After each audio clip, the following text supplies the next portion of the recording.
Bapak, Ibu, Saudara, Jemaat Kasih Anugerah Cempaka Putih Timur Jakarta, dan keluarga besar Bapak Mandoyo Sumarto dimanapun berada. Selamat pagi, salam sejahtera dalam nama Tuhan Yesus. Hari ini Minggu tanggal 13 Desember 2020. Tema firman Tuhan, rahasia untuk menerima berkat Tuhan, diambil dari Galatia 3 ayat 14. Yesus Kristus telah membuat ini supaya di dalam Dia berkat Abraham sampai kepada bangsa-bangsa lain, sehingga oleh iman kita menerima roh yang telah dijanjikan itu. Saudara, siapapun manusia di dunia ini, baik orang percaya maupun orang tidak percaya kepada Tuhan, pasti memiliki keinginan untuk menerima berkat. Istilah berkat pada firman Tuhan ini memiliki pengertian luas. Bukan hanya berkat materi atau harta, melainkan seluruh kebaikan yang menyangkut hidup dan kehidupan manusia. Misalnya, kesehatan, kecerdasan, memiliki jabatan atau kedudukan, keselamatan, kesuksesan, dan lain sebagainya. Setelah manusia jatuh ke dalam dosa, hubungan Allah dengan manusia terputus dan manusia dikuasai oleh dosa. Hidup manusia selalu mengalami penderitaan dan kesulitan hidup sebagai akibat kejatuhannya ke dalam dosa. Tetapi kita bersyukur kepada Tuhan, Ia telah menebus kita dari kuasa dosa dengan menyerahkan anaknya, yaitu Yesus Kristus, melalui kematiannya di kayu salib. Saudara, sejak itulah kita tidak berada di bawah kuasa dosa, melainkan di bawah kasih dan anugerah Allah. Allah selalu setia terhadap janji-janjinya, meskipun manusia tidak setia.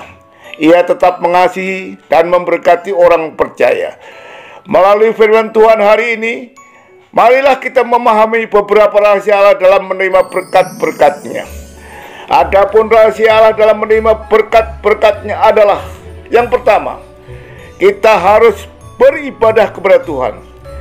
Rahasia yang pertama, kita menerima berkat dari Tuhan, kita harus beribadah kepada Tuhan. Keluaran 23 ayat 25. Tetapi kamu harus beribadah kepada Tuhan Allahmu, maka Ia akan memberkati roti makananmu dan air minummu, dan aku akan menjauhkan penyakit dari tengah-tengahmu. Saudara, dari ayat ini kita bisa lihat dengan jelas bahwa jikalau kita beribadah kepada Tuhan Allah kita, dikatakan di situ bahwa kita akan diberkati dan dijauhkan dari sakit penyakit.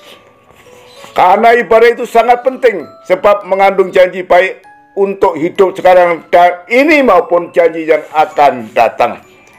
1 Timotius 4 ayat 8. 2. Kita harus sesuai dengan hukum-hukum Tuhan. Tidak dapat disangkal bahwa Tuhan itu sumber berkat, karena itu yang menjamin dan memberkati kehidupan manusia adalah Tuhan. Ketika kita hidup sesuai dengan, ketika kita hidup sesuai dan menuruti dengan hukum-hukumnya, maka sudah tentu berkatnya mengikuti perjalanan kita.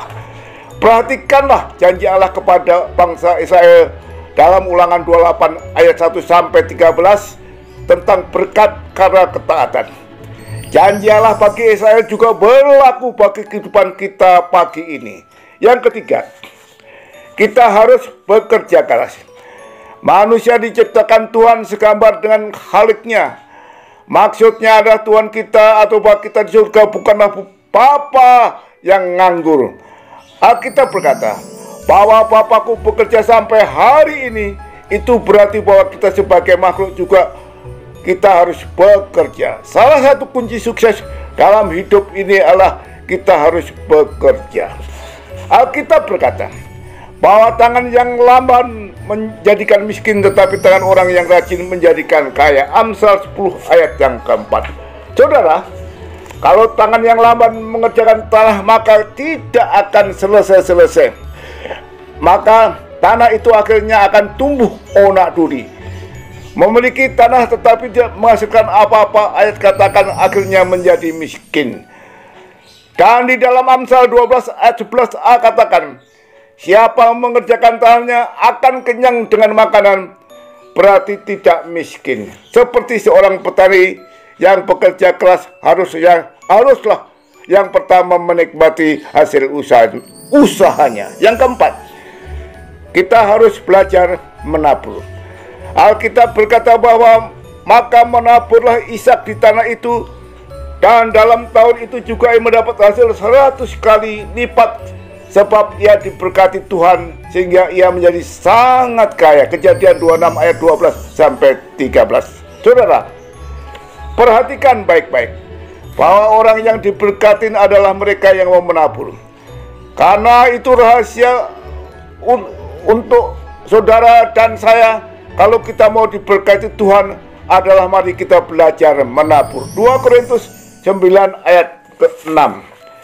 Paulus tidak berbicara terutama tentang jumlah pemberian itu, tetapi mengenai mutu dan kerinduan hati dan motivasi kita. Saudara, janda yang miskin itu memberi sedikit, tetapi Allah menganggapnya banyak karena dibandingkan dengan bagian yang diberikannya dan karena pengabdiannya yang sempurna. Bagaimana dengan kehidupan kita pagi ini? Adakah kita sudah memiliki keempat rahasia tersebut agar kita semakin diberkati Tuhan? Allah adalah sumber berkat bagi orang yang percaya mengasihi Dia. Amin. Tuhan Yesus memberkati. Salam sehat.